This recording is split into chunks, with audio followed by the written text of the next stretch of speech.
let's just jump right in, because we are looking at something completely unprecedented right now. The 2026 World Cup is officially underway, and look, this historic 48-team expansion, it has utterly transformed the tournament, both on and off the pitch. We're talking jaw-dropping numbers, crazy upsets, and off-field drama that is literally rewriting the playbook for global sports. If you're trying to figure out exactly what's happening in this massive, multi-continental explainer of an event, you are in the exact right place. So here's how we're going to break it all down today. We'll look at the sheer scale of this opening week, the underdog revolution happening out on the grass, the superstars answering the call, the new tech shaping the rules, and finally, the fierce broadcast battles happening up in the boardroom. Okay, let's dive into this. Section 1. A record-breaking opening week. The colossal scale. Before we even get into the tactics or the goals, we really have to wrap our heads around the sheer magnitude of what's happening across the US, Mexico, and Canada right now, because this tournament is truly bigger and better than ever before.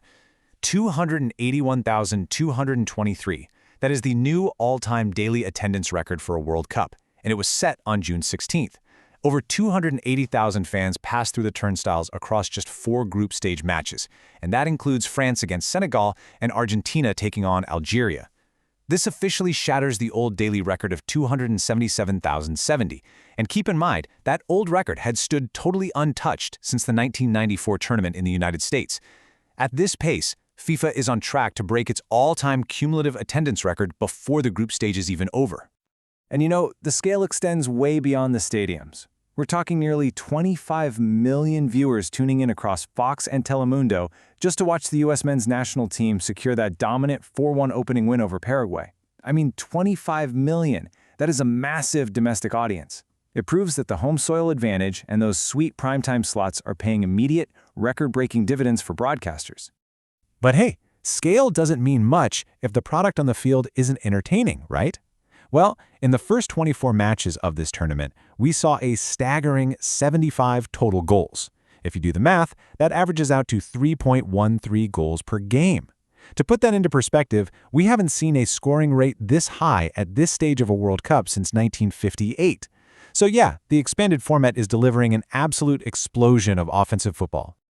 Moving on to Section 2, the underdog revolution, defying the giants. Now, remember before the tournament there were all those loud concerns that expanding to 48 teams would just dilute the competition? People were worried it would lead to easy blowouts for the traditional powerhouses. But look at the data here highlighting the draws. 9 of the first 24 matches ended in a tie. That's 37.5% of all games, which is the highest figure after a first round since 2010. So what does this actually tell us? It proves the expansion has increased parity. The structural gap between the established global football hierarchy and the emerging nations has narrowed significantly. These new teams didn't just show up to grab some free merchandise, you know? They showed up to fight. And this brilliantly illustrates exactly how these underdogs are pulling it off. Just look at these possession stats compared to the final results. Portugal held the ball for 75% of the match. They completed over 300 passes in the first half alone against DR Congo. But the result? A 1-1 draw. Spain had 74% possession against debutant Cape Verde, but Cape Verde's hero goalkeeper, Vozinha, held them to a historic 0-0 draw. These European giants are learning the hard way that highly disciplined, low defensive structures can completely nullify technical gaps. Reputation alone guarantees absolutely nothing in 2026. Section 3. Superstars deliver on stage. Legends defy expectations. Now, while the underdogs are putting up a massive fight, the biggest names in the world are still absolutely delivering when the pressure is highest. I mean, Lionel Messi, at 38 years old, scoring a stunning hat-trick against Algeria. And get this fascinating detail. He scored all 3 of those goals past Algeria's goalkeeper Luka Zidane. Yes, the son of French legend Zinedine Zidane. Talk about generational greatness, right? Then you have Harry Kane scoring a brace against Croatia, tying Gary Lineker's record as England's all-time top World Cup scorer. We saw dominant 2-goal performances from Kylian Mbappe and Erling Haaland. And it's not just the usual suspects either. Iraq's Ayman Hussein scored this unbelievable header, literally rising up over 3 massive Norwegian defenders, all of whom were 6'4" or taller. The sheer athletic capacity on display is just breathtaking. But you know, it's not all smooth sailing. Because then you have moments like this. England manager Thomas Tuchel humorously begging FIFA to move the photographers after they completely blocked his view of his own team singing the national anthem before their 4-2 win over Croatia. It's a great, humanizing quote, but it actually points to something much bigger. the intense, operational, technical, and media environment of this specific World Cup.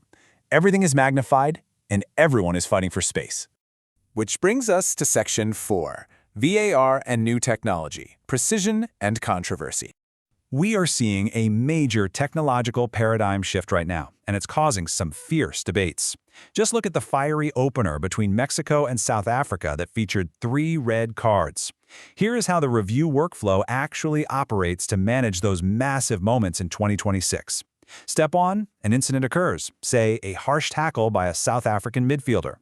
Instantly, tracking cameras, AI, and ball sensors collect the data. Then, the video assistant referee, or VAR, reviews the angles. And finally, and this is a major shift for football, the referee receives the findings, makes the call, and announces the decision directly to the stadium and the TV audience via microphone. It's designed to boost transparency, even if fans don't always agree with the final outcome. Central to this entire system is the Smart Match Ball. This isn't just leather and air anymore. It has a built-in motion sensor transmitting data hundreds of times per second to perfectly time player contact, which drastically speeds up offside decisions. So the crucial point is this: while we have the most incredible, high-tech evidence gathering in the history of the sport, human judgment from the referee still ultimately rules.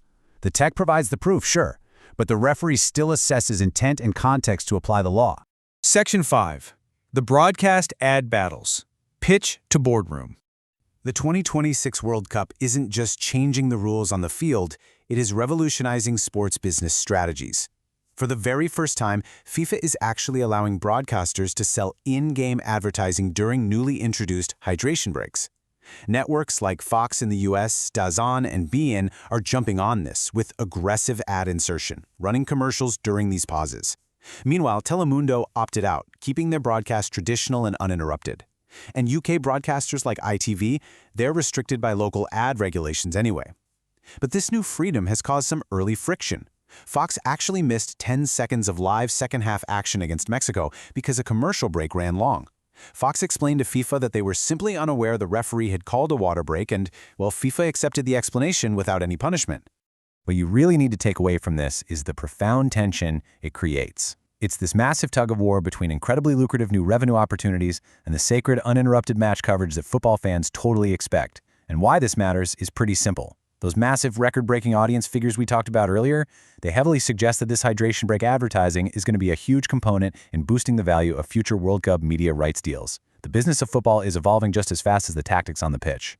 So we've seen heavyweights stumble, debutantes make history, and superstars cement their legacies, all wrapped up in a brand new technological and commercial package. Every team is now played, and the tactical grace period, it is officially over. So I'll leave you with this.